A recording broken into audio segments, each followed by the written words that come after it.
Good afternoon, everyone. Today we need to talk about the imminent debate between Mike Pence and Kamala Harris. I've seen many Democrats on social media express how excited they are, how much they're anticipating the debates between Mike Pence and Kamala Harris, because according to these Democrats, Kamala Harris is a tough prosecutor and she's going to embarrass and she's going to expose Mike Pence.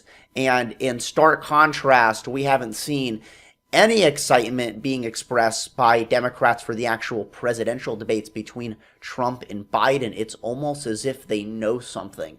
It's almost as if they know something that we all know, that Joe Biden's brain is a spaghetti deteriorating mush, and he can't think, he can't get through a single sentence, he can't remember anything he's saying. Of course, none of the Democrats will say this out loud, but their silence about, or their lack of any excitement for those debates is very telling. So they've really got behind Kamala Harris because they think she is the one that's going to expose the Trump administration by taking out Mike Pence, by embarrassing him at these debates. And I find this really interesting because Kamala Harris there is so many lines of attack that Mike Pence can use against Kamala Harris.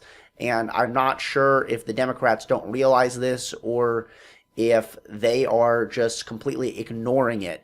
So, I mean, just for starters, Mike Pence can attack her on her record, on her character, on her policy. I mean, all of these things are absolutely horrendous. And first, starting with her record, it was first exposed during the Democratic debates, which is really surprising to me that so many Democrats are excited for these debates, because if they watched the Democratic debates, if the Democrats watched the Democratic debates, you would think that they saw one of the most viral clips that took place during these debates. And that is when Tulsi Gabbard completely exposed, she completely ripped back the curtain and exposed Kamala Harris for the absolutely horrible record that she has as an Attorney General of California.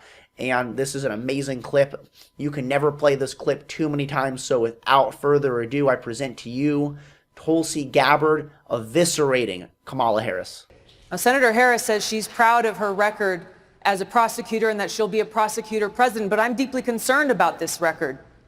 There are too many examples to cite, but she put over 1,500 people in jail for marijuana violations and then laughed about it when she was asked if she ever smoked marijuana. She blocked evidence. She blocked evidence that would have freed an innocent man from death row until the courts forced her to do so. She kept people in prison beyond their sentences to use them as cheap labor for the state of California.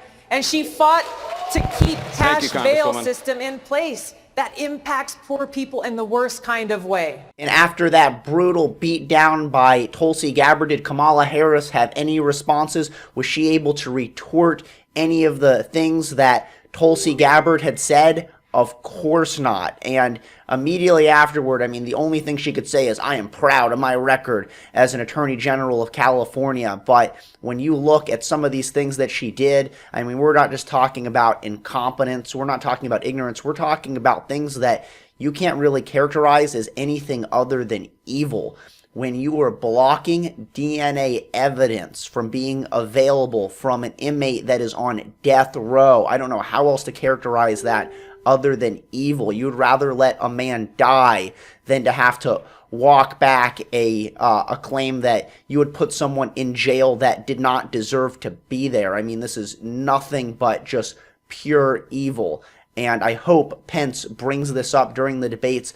And for those of you who might think, okay, well, she was on the spot, she just wasn't prepared for these type of attacks. Well, in subsequent interviews afterward, she still had absolutely no explanation for this. The only thing she could say is, I am way higher than Tulsi Gabbard in the polls, and that's why she was attacking me. And later on, Kamala Harris goes on to only get like 3% of the vote. So this person, this Kamala Harris, who's claiming she's way ahead in the polls, wasn't even really way ahead in the polls, only finished with 3%. And like I said, had no answers for any of these things in interviews following, days later, weeks later. And if she couldn't come up with an answer for all of these things, days and weeks later, she's not going to have any answer for them when she debates Mike Pence, and I hope that he brings up all of these same points that Tulsi Gabbard brought up. And then in addition, I mean, there is just so much material where you can attack her character as well. You could really divide and fracture the Democratic Party, because Kamala Harris came after Joe Biden. She said worse things about Joe Biden than pretty much anyone on the Republican side had said. And I mean, this reveals a lot about her character, because some of these things that she said about Joe Biden, she accused him. Well, she claimed that she believes his accuser. Joe Biden was accused of sexual assault by a woman named Tara Reid, and she said that she believes the accuser. So this tells you two things. It tells you, number one, she believes Joe Biden is guilty of sexual assault, and number two, it tells you that she believes Joe Biden is a liar, because Joe Biden has refuted these claims. And if you believe the accuser who is alleging these claims, and you don't believe the person that is being accused, then you believe the person being accused is a liar, and you also believe they are guilty of sexual assault. So this would raise some questions. Why was there no reluctance? Why was there no hesitancy to run with someone that you find to be a liar and guilty of sexual assault? These are important questions. These are important lines of attack that Mike Pence could definitely use during the debates. And then other things too. Speaking of debates, during the Democratic debates, she said that Joe Biden supported segregationists, the same segregationists that the KKK supported. And had these segregationists got their way, Kamala Harris wouldn't be where she is today.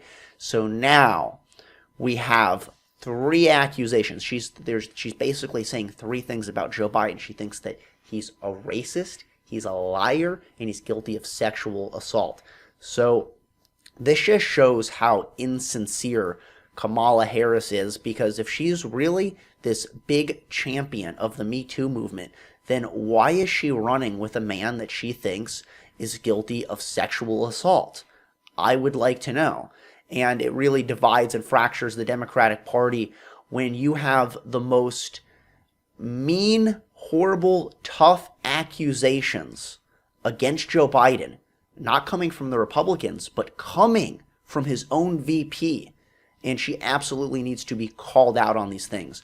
And then lastly, we haven't even got to her policy yet. Look how many things, look how many lines of attack that Mike Pence has, and we haven't even gotten to policy yet. And then in terms of policy, first, you can go after her gun policy. She said she supports a mandatory buyback of assault weapons, meaning basically a confiscation, because it's a mandatory buyback. You don't have an option of whether or not to keep your gun or to sell it back to the government.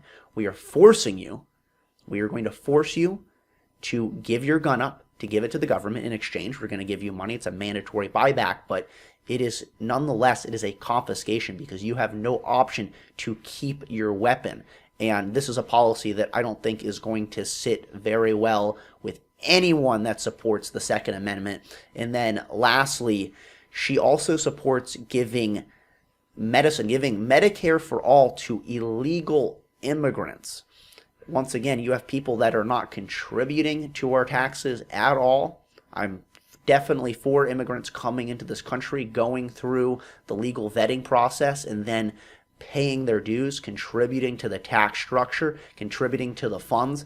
But we're talking about people that are not contributing to any of these things, and we're going to give them free health care. That's another thing that I don't think is going to be very popular with many of the American people. So like I said, I mean, Mike Pence just has this giant repertoire of attacks that he can tap into, that he could bring up during the debates against Kamala Harris. And I don't know if the Democrats are unaware of this or if they are just completely ignoring this, but if Mike Pence does his homework even a little bit, these debates will look a lot like when Tulsi Gabbard completely destroyed Kamala Harris, essentially ending her run, essentially ending her bid for presidency.